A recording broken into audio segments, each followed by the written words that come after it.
Hey, it's Hunt. You found Hunt on Saints. We're talking black and gold football. Do us a favor. Hit the like button, share your comments below, and hit that subscription button so you can get all of our content. Enjoy. ESPN came out with a great list here that I found interesting because the things that they do that are anonymous I find fascinating. They've obviously got a ton of great contacts over at ESPN, and they talk to coaches, executives, scouts, and we're ranking running backs. And I was curious where Alvin Kamara would show up. I'll say this. My thoughts on Alvin Kamara are that the Saints should not extend his contract, should not invest heavily in him. His production over the last couple of years has dropped, and I believe him to be on the downside of his career. That said, I feel more confident claiming that Derek Carr is not going to be in the top 3 in the NFL in passing, and Derek Carr's not going to throw 21 interceptions next year. Like, I know what Derek Carr's basically going to be. I don't believe that Rashid Shaheed is going to become this technician and route runner and dominant player in the slot. I think he's going to be what he is, a speed guy who hits big plays and makes game-changing plays. I don't think Foster Moreau is going to catch 11 touchdowns. Like, I think I have a good feel for what the Saints are going to be on offense. What I will say is it would surprise me the least if I was wrong about Kamara. I will leave the door open for Alvin Kamara in a new offense to prove me wrong. That would not shock me at all. If the fact that the offensive line wasn't very good the last 2 years, that the play calling and the creativity weren't very good, that the musical chairs over the last 2 seasons at quarterback between Winston and Dalton and Carr and all that they've done with that, like, maybe there's still something in there that wasn't allowed to come out because of the circumstance. I'll leave that door open. I've planted my flag where I am. If I'm wrong, I won't be stunned. So how do the folks that were polled in this ESPN story feel about it? The execs, the scouts.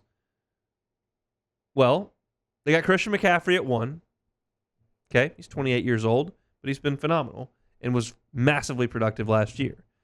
Breece Hall at number 2, who's 23 years old, incredibly explosive. As a rookie, he was awesome before he tore his ACL. He's averaged 4.3 yards per carry against a heavy box, which is 8 or more. Like, he's been good. Nick Chubb is at number 3. There's a lot of caveats with Nick Chubb because we know that he had a horrible knee injury last year. Who knows what he looks like now? Been a really, really good runner in the league, but he's up at 28 and coming off a major injury. But they still got him at 3. Saquon Barkley, no spring chicken. He's 27 years old. They've got him at number 4. Jonathan Taylor with the Colts, he's number 5. Bijan Robinson, this is untapped potential because the Falcons didn't really use him that much last year, but he's 22 years old, and I think that he'll be better this year. Reasonable to think number 6, that's fine. Josh Jacobs at number 7, he's younger than I thought. He's only 25 years old. Then you got Jahmyr Gibbs, incredibly explosive at Alabama.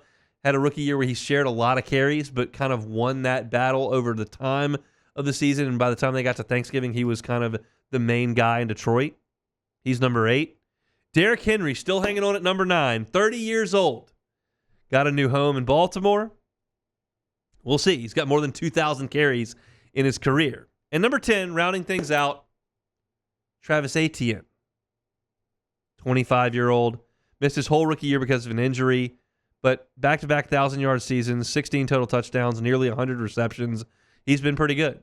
So Alvin Kamara does not come in on the top 10. They go to honorable mention, Aaron Jones in Minnesota, Kenneth Walker in Seattle, Isaiah Pacheco in Kansas City, James Cook in Buffalo. I've now rattled off 14 names before we get to Alvin Kamara. The blurb says, Kamara has been a fixture in the top 10, ranking as high as number 2 back in 2021. But his production's been less efficient in recent seasons, averaging 3.87 yards per carry since 2021. That's about 830 yards per season. One NFL running back coach said he might have hit a little bit of a wall. He's still a great all-purpose back and can run all the different schemes, has some burst and contact, but the production hasn't been there though I think Kubiak's system could be really good for him. That may be the biggest variable with the New Orleans Saints on offense outside of the offensive line. Olave is going to be Olave. Shaheed's going to be Shaheed. Juwan Johnson, when he comes back, is going to be that same guy. I think Foster Moreau, same deal. I think that you've kind of got what you're going to be at those skill positions. Is Alvin Kamara ready to come back and be a 1,700-yard guy? I don't think so, but can I completely rule it out? No.